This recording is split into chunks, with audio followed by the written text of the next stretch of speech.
Welcome to our channel. మన శరీరంలో అతి ముఖ్యమైన అవయవాల్లో మూత్రపిండాలు కూడా ఒకటి.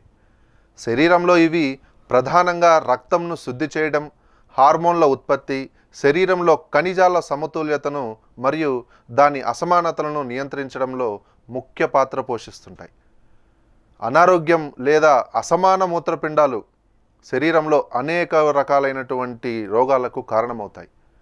ముందుగా మూత్రపిండాలు దెబ్బతినడం వల్ల ఎలాంటి నష్టం వస్తుంది, మన శరీరానికి ఎలాంటి సమస్యలు వస్తాయని మనం తెలుసుకున్నట్లయితే, అధికంగా మన బాడీలో నీరు నిలవడం, రక్తం వృధా కావడం, మూత్రంలో రక్తం మరియు ప్రోటీన్ కలవడం, శరీరానికి 1 లేదా 2 చిన్న చిన్న గాయాలవ్వడం, మూత్రపిండంలో నొప్పిగా ఉండటం, మూత్రపిండాల్లో రాళ్ళు ఏర్పడటం మరియు హెపటైటిస్ సి అనేవి మెయిన్ సమస్యలు.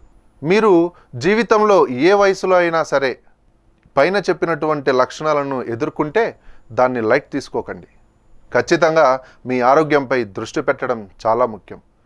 దీనిని నిర్లక్ష్యం చేస్తే మూత్రపిండాలు వైఫల్యానికి దారితీస్తాయి. అనేక రకాలైనటువంటి ఆరోగ్యపరమైన ఇబ్బందులు వస్తే వాటిని సరిదిద్దడంలో మనం తీసుకునే ఆహారం చాలా ముఖ్యమైన అంశం.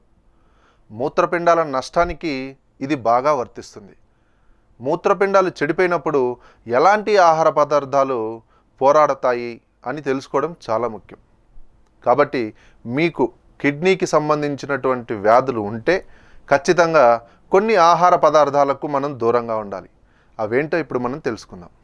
నెంబర్ 1, ముదురు రంగు కలిగిన శీతల పానీయాలు, సాఫ్ట్ డ్రింక్స్ ఆరోగ్యకరమైనటువంటి ప్రజలకు అనారోగ్యాన్ని కలిగిస్తుంటాయి మరియు హాని కలిగిస్తుంది. ఈ శీతల పానీయాల్లో క్యాలరీస్ అధికంగా మరియు చక్కెర అధికంగా ఉంటుంది. అంతేకాక ఈ సాఫ్ట్ డ్రింక్స్లో భాస్వరం చాలా ఎక్కువగా ఉంటుంది. భాస్వరం అనేది మీ శరీరం ద్వారా సులభంగా మరియు త్వరగా గ్రహించే ఒక ఖనిజం. భాస్వర శోషణ పెరగడం మూత్రపిండాలను దెబ్బతీస్తుంది. అదనంగా తీవ్రమైన మలబద్ధకం, వికారం, వాంతులు, విరోచనాలు వంటి ఇతర శారీరకమైనటువంటి రోగాలకు దారితీస్తుంది. ఇక రెండవది, డబ్బాల్లో నిల్వ చేసిన ఆహారాలు. డబ్బాల్లో నిల్వ చేసిన కూరగాయలు, బీన్స్ మరియు సూప్లను అధిక మొత్తంలో సోడియంతో తయారు చేస్తారు. ఏ రూపంలోనైనా సరే పెద్ద మొత్తంలో సోడియం తీసుకోవడం వల్ల మూత్రపిండాల వైఫల్యం ఎక్కువగా ఉంటుంది. మూత్రపిండాలు దెబ్బతిన్న వ్యక్తులు తక్కువ సోడియం కలిగిన ఆహార పదార్థాలు లేదా అసంతృప్త ఆహారాలను కొనుగోలు చేయవచ్చు. కాకపోతే మూడవది, brown wheat bread. Brown wheat bread ఆరోగ్యకరమైన ఆహారం. అయితే కిడ్నీ సమస్య ఉన్నవారికి దీనిని ఉపయోగించవద్దని సూచించారు. కారణం, రొట్టెల్లో పొటాషియం మరియు భాస్వరం పుష్కలంగా ఉంటాయి. మూత్రపిండ లోపంతో బాధపడుతున్న రోగులు బ్రౌన్ వీట్ బ్రెడ్ కాకుండా తెల్ల రొట్టెలను వాడవచ్చు. వీటిలో తక్కువ స్థాయిలో భాస్వరం మరియు పొటాషియం ఉంటాయి. కాకపోతే నాలుగవది, అరటి.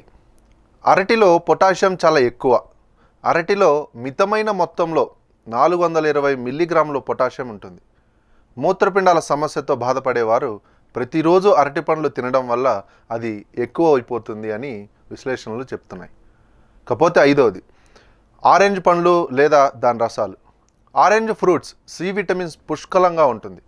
అదనంగా నారింజ పండ్లలో పొటాషియం అధికంగా ఉంటుంది.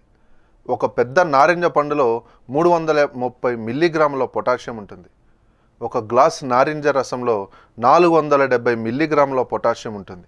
అందువల్ల మూత్రపిండాలు దెబ్బతిన్న వ్యక్తులు అధిక పొటాషియం కంటెంట్ ఉన్న ఆరెంజ్ జ్యూస్ని మాత్రం వాడకూడదు. లేదా వారు తీసుకోవడం వల్ల స్థాయిలను నియంత్రించుకోలేకపోవడం, నారింజ పండు మరియు దాని పండ్ల రసానికి ప్రత్యామ్నాయంగా మీరు ద్రాక్ష మరియు కాన్బెర్రీ లాంటి వాటిని తీసుకోవచ్చు. ఇకపోతే ఆరోది, ప్రాసెస్ చేసిన మాంసం. ప్రాసెస్ చేసిన మాంసంలో దాని రుచి మరియు వాసనను సమతుల్యం చేయడానికి కొన్ని రకాలైనటువంటి కెమికల్స్ ఉపయోగిస్తారు. ముఖ్యంగా ఈ మాంసానికి ఉప్పు కలుపుతారు. ప్రాసెస్ చేసిన మాంసం తినడం వల్ల శరీరంలో సోడియం స్థాయిలు పెరుగుతాయి. దీనివల్ల మూత్రపిండాలకు మరింత హాని కలుగుతుంది. అలాగే కిడ్నీ దెబ్బతిన్న వ్యక్తులు వారి ఆరోగ్యంలో ప్రోటీన్ స్థాయిని పర్యవేక్షించాలి. ప్రాసెస్ చేసిన మాంసంలో అధిక స్థాయిలో ప్రోటీన్ ఉంటుంది. కాబట్టి సాధ్యమైనంత ఎక్కువ ప్రాసెస్ చేసిన మాంసాన్ని నివారించడం మంచిది. కాబట్టి మీరు మూత్రపిండాల సమస్యలు ఉంటే పైన చెప్పిన ఆహార పదార్థాలకు దూరంగా ఉండటం చాలా మంచిది. చూసారు కదండి, ఈ వీడియో కనుక మీకు నచ్చినట్టయితే లైక్ చేయండి, షేర్ చేయండి. మరిన్ని మంచి ఇంట్రెస్టింగ్ అప్డేట్స్ కోసం చూస్తూనే ఉండండి. సబ్స్క్రైబ్ చేయండి అవర్ ఛానల్. Thank you.